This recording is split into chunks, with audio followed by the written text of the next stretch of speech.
This podcast is brought to you by the Prospect Research Institute, a vibrant online learning community providing high-quality educational content, the opportunity to connect with peers, and an outlet for new ideas in the field of nonprofit fundraising research. One of the things that really attracted me to banking and financial services was helping people with their financial planning needs. It was something that was a passion for me. Welcome to Prospect Research Chat Bites, a podcast by and for prospect research professionals. I'm Jennifer Filla. Today, I'm talking with Greg Stahl, Vice President Wealth Advisor at BT Wealth Advisors. Hello, Greg. Thank you for joining me today on Chat Bites. Thank you, Jennifer. It's a pleasure being here. So before we jump right into a discussion about nonprofits working with wealth advisors, would you be willing to share a little bit about you and your career? Sure, I'd love to. Growing up north, I graduated from Shippensburg University in Pennsylvania. During that stint, obviously it gets quite cold in Pennsylvania, so I had the opportunity out of college to move to Florida.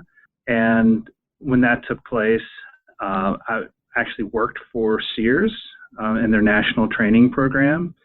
And in 2005, when Sears was going through their merger with Kmart, I decided to put some feelers out. And at that time, a regional bank was really interested in my background. And I stayed there until 2014, which is when I had the opportunity to come to BT Wealth Advisors. Wow. So I was born and raised in Collingswood, New Jersey, which is right up there next to Pennsylvania and Delaware. So I understand about those cold winters. Definitely. Actually, it's been really cold for my family this winter. So I'm very thankful I made the move. One of the things that really attracted me to banking and financial services was helping people with their financial planning needs, and it was something that was a passion for me. I've always enjoyed investing personally, and for me it was, I get to do something that I love every day, and it becomes a career. It's not a job for me. It's something that I really, really enjoy and passionate about. And here at BT Wealth Advisors and the Bank of Tampa, we have just amazing clients and reputations here in the community. And we work with other locally owned and managed business owners, professionals like doctors, attorneys, engineers, CPAs. It's just what the bank has been built on since the early 80s. It's so interesting to hear you talk about that passion of helping others with their investments, because I've heard that from a number of financial service providers. It's part of what they feel passionate about. And sometimes it might be a niche like helping women or, helping people who have children with disabilities, but there's always that passion to help. It's wonderful to hear. So I noticed that you have the CFP designation after your name. I'm wondering if you can kind of tell me what that means and help me understand a little bit about all these different designations, all these letters after the names in your field. Sure. So yes, I'm a CFP, which stands for a Certified Financial Planning Professional.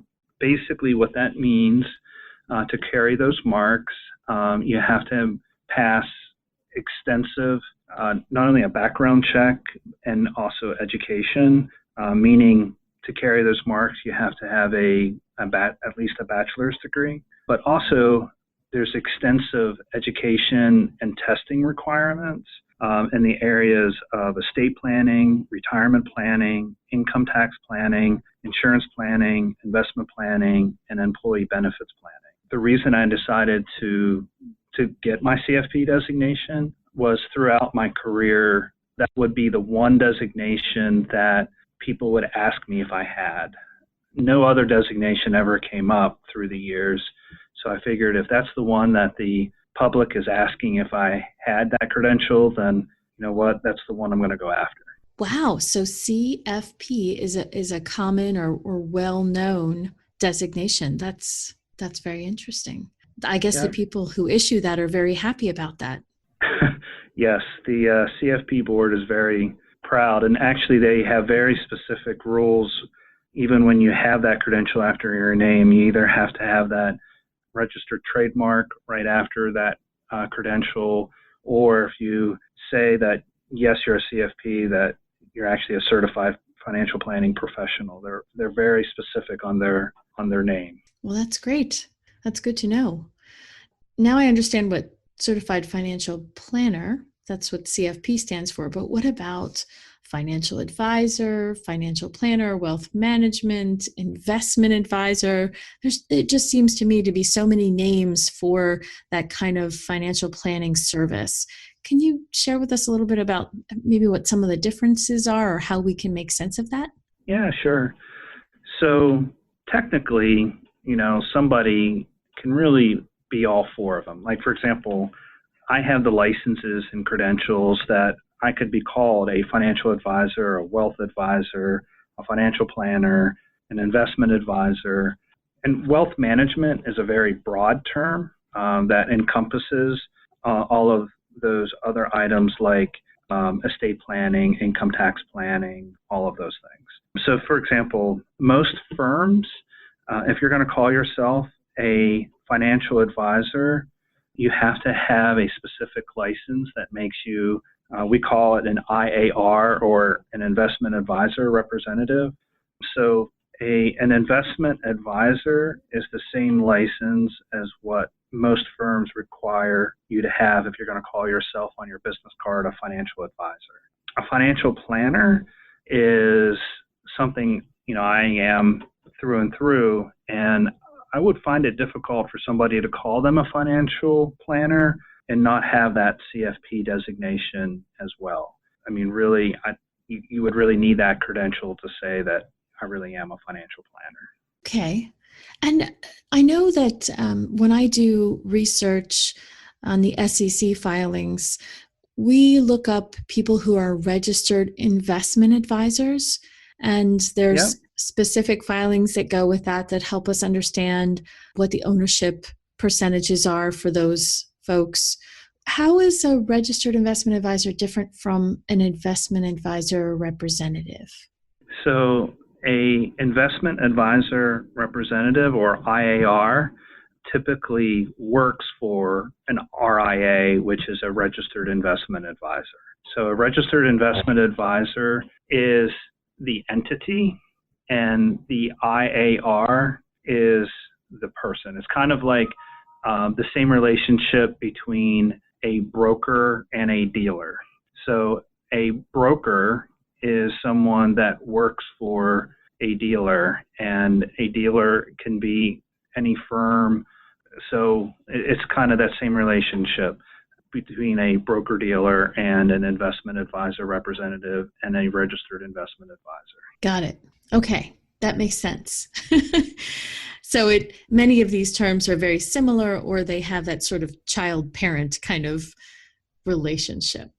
Yeah, and one thing that I would say that's really important is that an investment advisor, or an investment advisor representative, or an RIA, or a registered investment advisor, we all are held to this much higher standard, which is a fiduciary standard, which means we must put our clients' best interests first, which is a much higher standard than what a broker is responsible for. They just have what's called a suitability standard. Aha. Well, that's a perfect segue to the most important question today for me.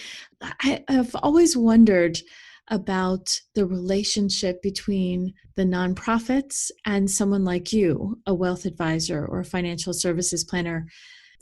Just sort of, how do you and the nonprofit interact, and how does that help your clients? Sure.